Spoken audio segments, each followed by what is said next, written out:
सोने के साथ कर लेते हैं, क्योंकि यहाँ पर हमने बढ़त आते हुए देखी है प्राइसेस में। जून के महीने में हल्की सी गिरावट थी, लेकिन जून के क्वार्टर में यहाँ पर बढ़त देखने को मिली और जुलाई की शुरुआत यहाँ पर बेहतरीन हुई है। आपकी स्क्रीन पर $2350 प्रति आउंस के ऊपर के लेवल्स यहाँ पर सोने में। चांदी को भी आपके समक्ष लेके आना चाहेंगे, क्योंकि यहाँ पर भी तेजी जारी है। $30 के ऊपर के कारोबार और ऑलमोस्ट 90,000 को छूते भारतीय बाजार। अजय, कैसे देखते हैं आप प्राइस व्यू यहाँ से और क्या करने की राय है? नमस्कार मनीषा जी।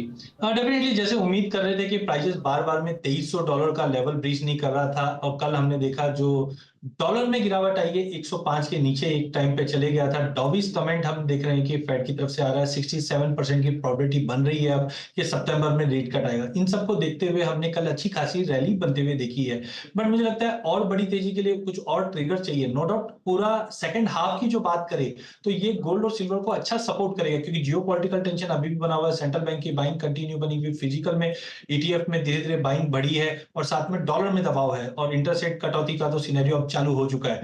बट मुझे लगता है कि कल की बड़ी रैली के बाद आज यूएस से कोई डेटा पॉइंट नहीं है, तो एक प्रॉफिट बुकिंग देखने मिल सकती है, बट ये टेम्पररी आज के लिए। बट कुल मिला के अगर हम जुलाई मंथ की बात करें तो मुझे लगता है सोना 73,000 तक का लेवल या इंटरनेशनल में 2380-85 का रेंज में दिखा सकता है।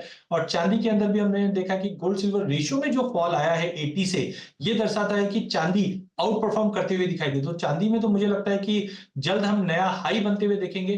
बट आज कोई डेटा पॉइंट नहीं है, शाम को यूएस हॉलिडे मोड पे रहेगा, जिसके चलते मे भी पॉसिबल है दिन के सेशन में दबाव देखेंगे जो 72 100 से 200 के बीच में सोना आता हुआ दिखाई देगा। चांदी भी वापस मौका देगी जो 90,000 के नीचे 89 500 600 के करीब मिलता है, तो वो एक बाइंग के लिए एंट्री लेवल रहेगा। ऑल राइट, तो खरीदारी यहाँ पर करते हुए नजर आएंगे। आज ऑफ कोर्स 4 जुलाई है, तो यूएस मार्केट्स यहाँ पर बंद हैं। यूके में इलेक्शंस हैं, तो क्लियरली वहाँ पर ध्यान बहुत ज़्यादा एज ऑफ नॉट ट्रेड की तरफ शायद आता हुआ नजर नहीं आएगा। और जैसे अजय कह रहे थे कि आज कोई डेटा पॉइंट नहीं है, लेकिन कल यूएस का नॉन फार्म पेरोल डेटा भी है, तो बाजार वीकेंड से पहले यहाँ पर एक मूव दिखा सकता है।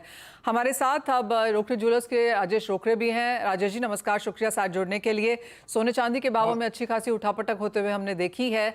अब नए क्वार्टर की शुरुआत है, इस क्वार्टर से उम्मीदें भी हैं, क्योंकि फेस्टिवल सीजन शुरू हो जाएगा। शादियां ज़्यादातर इस साल के लास्ट क्वार्टर में ही हैं, लेकिन पिछला क्वार्टर कोई बहुत बेहतरीन नहीं गया। इलेक्शन थे, हीट वेव चल रही थी, काफ़ी सारे रीजंस रहे हैं जिनकी बाइंग थोड़ी सी कमज़ोर थी। लेकिन अब जिस तरह के प्राइसेस हैं, नए क्वार्टर की शुरुआत है, as jewellery as a sector अब आप लोग कैसे देखते हैं? बिल्कुल, लास्ट क्वार्टर में शादियां कम थी इंडिया में, ये मैं मानता हूं। बट जुलाई में काफी शादियां है और इसका इम्पैक्ट अच्छा खासा सेल में आने वाला है। Okay. हाँ, और गोल्ड के रेट को लेके आपने कहा कि उठा पटक बहुत चल रही है, बिल्कुल ये अपेक्षित थी। और करीब इसके पहले भी हमने यही बताया है कि अगर every dip is a good time to buy gold. और ये करीब अगर डीप आता भी है तो $50 $100 से ज्यादा डीप के चांसेस नहीं बनते। बट ऊपर जाने के लिए काफी ज्यादा पॉसिबिलिटी दिख रही है। इस वजह से धीरे धीरे एक तो यह गोल्ड के रेट बढ़ गए, इस वजह से धीरे मतलब कस्टमर का जो एक्सेप्टेंसी थी वो कुछ दिन के लिए रुकी थी जो लास्ट क्वार्टर में हमने देखा। बट इस क्वार्टर में मुझे लगता है कि कस्टमर की एक्सेप्टेंसी पूरी आ गई है और वो खुल के बाइंग करने के लिए मूड में आ गए हैं। उनको भी अभी पता पड़ गया है कि ये शायद रेट अभी एक सही रेट है और इसके आगे शायद और ज्यादा रेट बढ़ेंगे। इस वजह से कस्टमर बाहर निकलना शुरू हो गए। राजेश जी, ऑल्सो कैसे किस तरह की बाइंग आप बनता हुआ यहाँ पर देख रहे हैं? अगर पिछले क्वार्टर से आप इसको कंपेयर करें तो इस क्वार्टर किस तरह की बढ़त की उम्मीद है? कोई back at the envelope call calculations हैं आपके पास? बिल्कुल, देखिए अभी यूएस का अगर मैं डेटा देखूं तो अभी यूएस सर्विस जो बना हुआ है अभी इसके लिए इंडस्ट्री के लिए जो बाइंग जो करीब 50 से नीचे आया, 48.8 करीब जिसे कहते हैं हम लोग। कारण थोड़ा सा ऐसा लग रहा है कि गोल्ड में अभी जो कि इंडस्ट्री के लिए, गोल्ड इंडस्ट्री के लिए रेट बढ़ने के आसार ज्यादा दिख रहे हैं, उसके वजह से तो ये एक सपोर्ट कर रहा है और इसके वजह से शायद ग्राहकों को भी समझ में आ रहा है। और economy of the US is day by day थोड़ी सी कमजोर पड़ती हुई दिख रही है, और जिस तरीके से बाकी जगह डी डॉलरेशन है, तो ये सब चीजें भी अभी काफी लोगों को समझ में आ गई है। और इसके वजह से जो सेंट्रल बैंक्स ने जो पिछले कुछ क्वार्टर में इतना गोल्ड खरीदा है, तो सबको ये फेथ जो था वो और बिल्डअप होने के कारण लोग भी अभी समझ में आ गया है कि यही एक ऐसी करेंसी है जो फॉरएवर रह सकती है। इसके वजह से लोग भी अभी इसके पीछे एक्सेप्टेंसी के साथ साथ आगे बढ़ रहे हैं। ठीक है, जैसे आपने कहा कि लोगों को बहुत ज़्यादा एक्सपेक्टेशन नहीं है कि भाव यहाँ पर बहुत ज़्यादा गिरेंगे, लेकिन एक चीज़ की एक्सपेक्टेशन तो यहाँ पर लोगों को है और वो बजट से है कि शायद यहाँ पर ड्यूटी कम हो जाए, तो अगर लेना ही है तो वो भी फ़ायदा हम आगे जाके ले लें। क्या ज्वेलरी एज एन इंडस्ट्री को लगता है कि ड्यूटी कम होगी, और आपकी क्या एक्सपेक्टेशंस हैं एज ज्वेलरी सेक्टर इस बार के बजट से? बिल्कुल, हम भी चाहते हैं कि कस्टम ड्यूटी कम हो, जिससे कि जो ग्रे मार्केट जो कहीं न कहीं पैरेलल इकोनॉमी गवर्नमेंट के लिए बन रही है, वो अच्छी बात नहीं है।